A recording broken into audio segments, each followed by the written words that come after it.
اسحاق بن عبداللہ بن ابی طلحہ نے خبر دی، انہوں نے انس بن مالک رضی اللہ عنہ کو یہ کہتے سنا کہ ایک درزی نے رسول اللہ صلی اللہ علیہ وسلم کو کھانے پر بلایا۔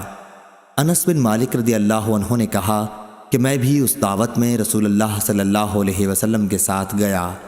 اس درزی نے روٹی اور شوربہ جس میں کدو اور بھنا ہوا گوشت تھا رسول اللہ صلی اللہ علیہ وسلم کے سامنے پیش کر دیا۔ میں نے دیکھا کہ رسول اللہ صلی اللہ علیہ وسلم کدو کے قطلے پیالے میں تلاش کر رہے تھے۔